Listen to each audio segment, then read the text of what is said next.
Hey y'all, Boogie Night here, how's it going? Oh my god, what is that on my face? Don't worry, by this time tomorrow, this salt and paprika abomination is going to be gone. The only reason I did it was to prank somebody. And it's first and hopefully last time I ever spent a week growing out a prank before. So that being said, let's talk about Barbershop, the next cut. That's not why I grew this, shut up.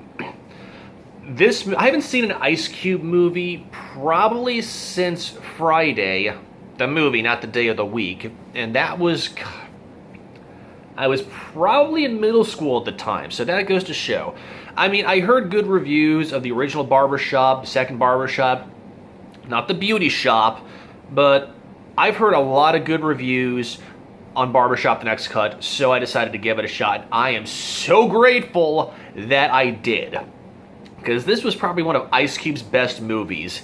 And if you haven't seen the first two, or the Beauty Shop spinoff, God forbid, you don't have to worry about it, because this movie, while it is the third one in the series, it's non-canonical, so you don't have to go into it knowing the premise and the preface behind the Barbershop and how Ice Cube's character Calvin went through all the motions and so on and so forth. This is a standalone expansion set, so to speak.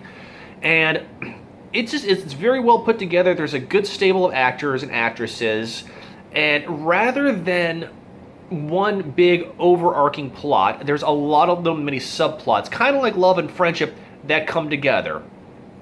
I mean, there is the whole, I guess, central plot, you can say, is basically about Southside Chicago, where the original Barbershop took place. And I don't want to give away too many spoilers, because I think this was very well done. It's gritty, it's action-based, there's a lot of topics of conversation, but there's also just enough comedy to make sure that people don't go, wait, did I sign up for a drama, slight action, or did I sign up for watching a comedy? And I think it was done very well.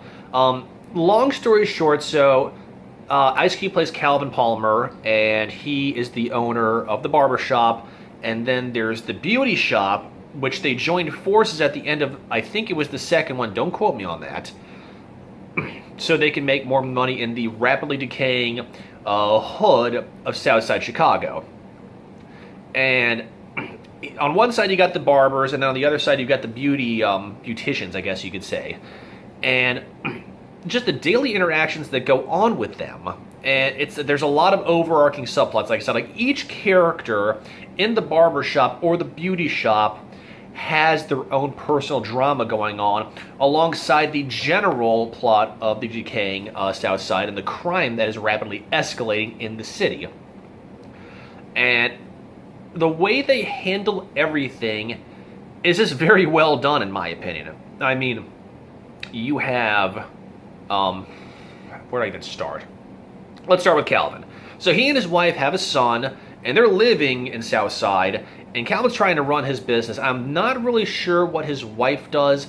I believe she kind of helps out on the back operations of the barbershop, because you see her in and out of the shop every now and again. And they have a son, like I said, Jalen, who's in school in a very rough part of town and rapidly getting pushed into joining a gang, because it's either join a gang or get destroyed. And Jalen's buddy, Kenny, who is Calvin's fellow barber Rashad's son to a certain degree, is kind of a bad influence on him. So they're trying to be good for that and make sure that he's not in harm's way and out of these bad influences. Cut to Rashad, who's not exactly in the best of marriages per se, and he's constantly getting hit on by Nicki Minaj's character. We'll get into characters later on. You got Lamorne Morris as, playing Gerard, and for those of you who don't know Lamorne Morris by name, he plays Winston in New Girl. And yes, he's the same goofy, nerdy character as I can imagine. So as soon as I saw him in the first scene, I'm like, yeah, buddy, nerd power. You got, what's his name? Raja, who's the only non-black African-American person in the barbershop who's trying to kind of pave his own way and trying to express his ideas much to the jibes of the other barbers and beauticians. And of course you got Cedric the Entertainer playing Eddie, who's your stereotypical crotchety old man who doesn't matter what race you are, black, white, Middle Eastern, Far Eastern, Asian, whatever. You all know who I'm talking about. That crotchety old guy who just kind of keeps grumbling about the way things are. He's like, oh, well, yeah, blah, blah, blah, blah, blah, blah. And then on the other side, you've got his business partner, Calvin's business partner. I'm totally forgetting her name right now. Who's like him. She's just trying to keep the business afloat and maintain a good job. And you got Bria, who is the most bitter woman I have ever seen in my life. And I got to give her a thumbs up for that, because I've never seen somebody as bitter, but it's all justified. She's very bitter because her ex-boyfriend or spouse, or we don't know who he was, left her for some Instagram chick. And then you got Nicki Minaj, who's being a Nicki Minaj character. Let me be honest here. I don't like Nicki Minaj as a singer. I've never really found her physically attractive, because to me it just kind of looks like just plastic. It's almost like you took every kind of slutty concept and put it in a Ronco food dehydrator and put it on high alert. But her character actually pulls it off, because she actually is trying to play the slutty beautician. I guess I could kind of say the hooker with the heart of gold in a lot more ways than one, because she is slutty as all hell.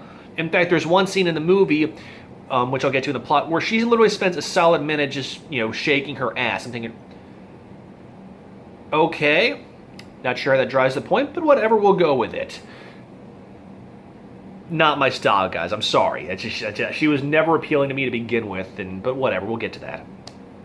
But you got a whole other stable characters, but what you need to know about this movie is you can't just follow one thing concisely. You have to understand what the different plot points are and how they arc together. And also even more amusing is you've got these things happening in the background that kept distracting me. So there might be one serious scene going on where one character is having an argument with the other one. And in the background, you got this one cameo guy named One Stop, who's basically like the jack of all trades. You see him in the background trying to fit his suit on a guy. I'm like, how does this relate to a barbershop? But I think my two favorite characters in this movie were Lamorne Morris, obviously, as Gerard, because I'm a nerd, I can relate to him, and Dion Cole as Dante, because without a doubt, he was the comic relief of the entire group. So even if something's getting a little too serious, he's going to bust in and say something stupid with those big googly eyes, this kind of slack-jawed expression like, uh-huh, yeah. I mean, there's one scene where the beauticians are bitching and griping about how men are being chauvinistic pigs and how their fantasies are this, that, and the other. And Ice Cube jumps in kind of saying, like, you know what? We may fantasize, but y'all are doing the exact same thing. And he makes a backhanded smack at Gerard, which you see all the time throughout the movie, and I can relate to. But Dante just kind of jumps in as soon as he's like, yeah, I forget what the line was. I think Ice Cube's like, each one of y'all want a super thug that's got 3 degrees from Harvard, can hold the road in the county jail, and make 6 figures, but you passive corny dudes like Gerard every day. And Dante jumps in with like, yeah, ain't nobody want no moist Duncan Hines ass dude like Gerard. I mean, just the way they play it, obviously I can't do it justice, but the way that it's done, it's just this give and take, this very fastball slap, give and take between all the characters.